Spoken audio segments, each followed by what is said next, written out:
Hello people and welcome to another Planetside 2 video. I hope you're all doing good. My name is MattiAce and here I'm actually playing a little bit of Vanu infantry. I play engineer and the weapon I use is the Solstice, which is the default gun for engineer and light assault. Now I play engineer mainly in all factions, and I mainly use the default guns for all factions as well.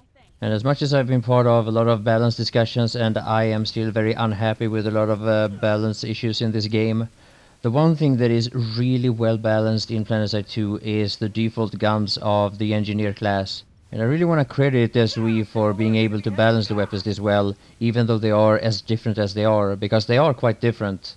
The NC1 is much more slow firing than the other two.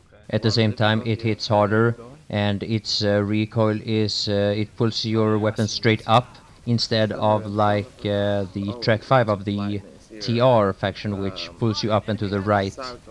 Now the recoil of this weapon, the Solstice, is the easiest one to control, I would say.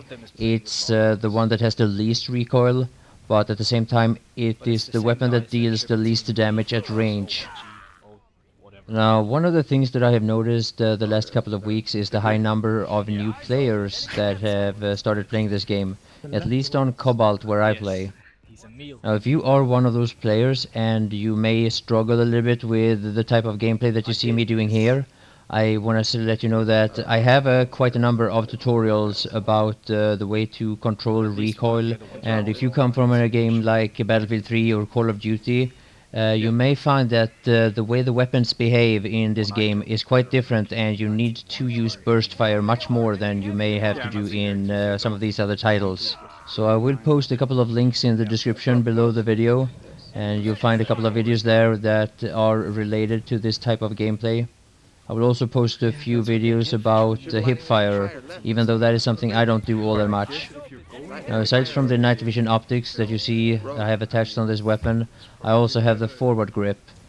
But if you are one of those people that play more close-up and personal, and most of your engagement are closer than, let's say, 10-15 meters, you may probably benefit from having the laser dot sight instead of the forward grip. I also want to let you know that I do have the laser dot sight on this pistol. It's the Commissioner.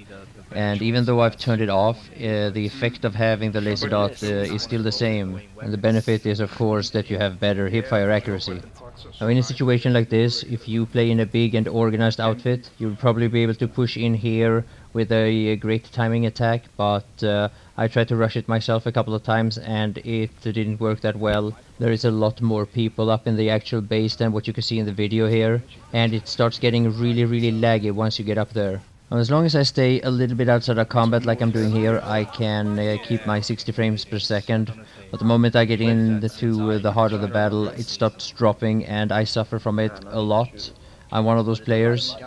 Some people don't experience the same way, but if you want to have better performance than you currently have and you haven't tweaked in any way, the most important thing to do, I would say, is to turn off shadows. What you see here on my screen is that you see no shadows.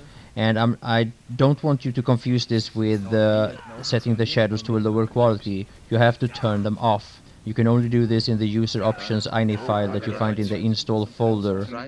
Another tweak is to lower the render distance. I have mine on 1000 meters, but I would probably recommend 800. 800 is a long distance, and I doubt that you will find many situations where you need to see further than that. At least that's just my opinion. Next up here, I'd like to talk a little bit about eSports and how eSports has signed with MLG. And now when it comes to first-person shooter games, there's only two games that has had a long-term success in eSports when it comes to PC gaming. Those two games are Counter-Strike 1.6 and Quake, or Quake Live. Other than that, the first-person shooter scene in MLG is Call of Duty played on console. I really have no comments on that.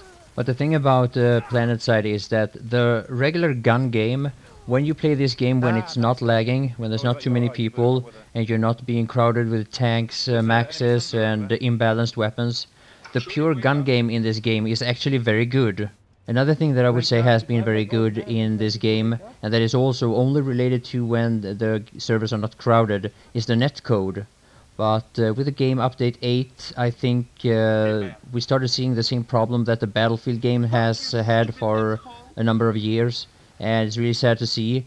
But the difference from Planetside and the Battlefield games in this regard is that with the Battlefield games, it doesn't matter if you play a 4 versus 4 with no vehicles, you still had the same problem.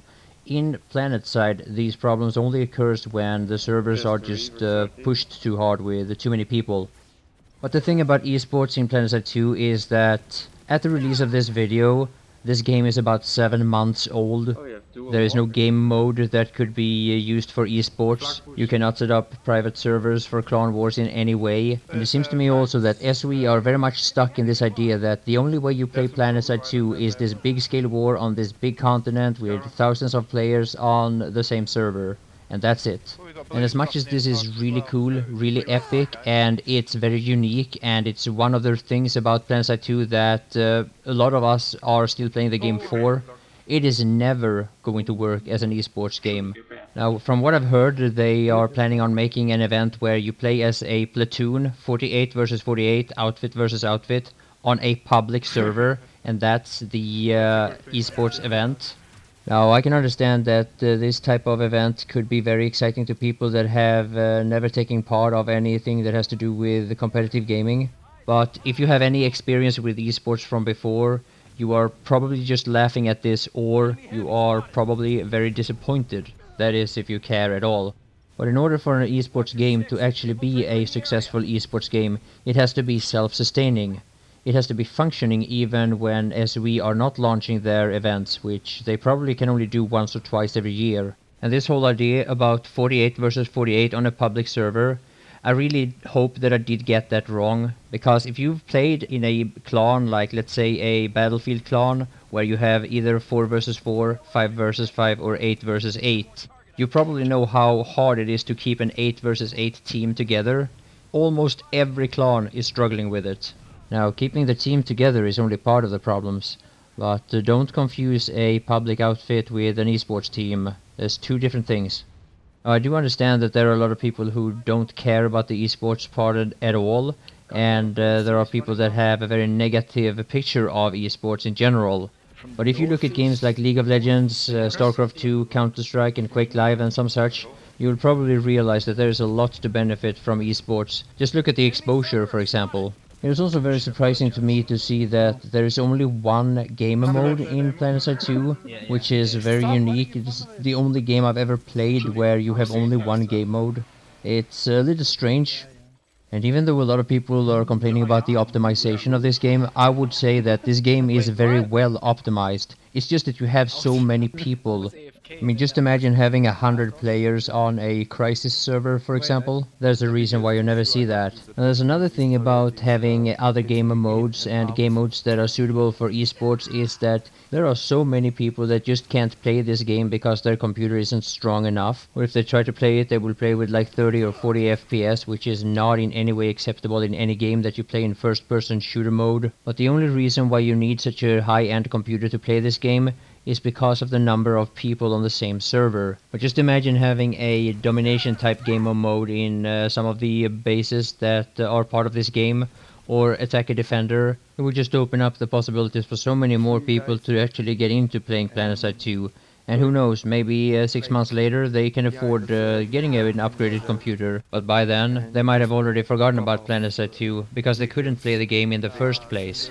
Now, there's no denying the creativity from the team behind Planetside 2, the people that work at SOE, but there are so many games that have tried to make it into the esports scene, which is understandable because of how beneficial it would be for the company making these games. But year after year we see all these games just keep failing over and over and over again, and after a while, if you've been following this, you're gonna start to see a pattern.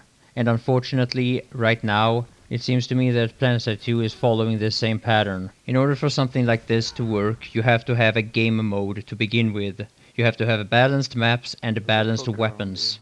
Of course, it will take a lot of time and a lot of work to find this balance, and this is something that has to be built up over time. But if you can't even set up custom servers for Clan Wars over half a year after the game has been released, then you're just not gonna have the necessary foundation to start building on in the first place. So now, esports or no esports, playing this game is still a lot of fun. It is epic, And when it has its moments of epicness, there is nothing that comes even close to Planetside 2. So I'm still going to play it, I'm still going to enjoy it, and I hope you do the same. So that's gonna be all. There's a little bit more left of this gameplay. Please let me know what you think, there's a guy and on the- bye for now.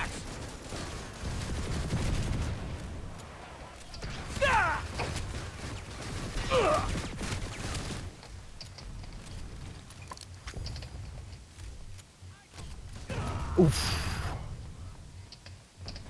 Yeah, still a max on B. He can't take the point, but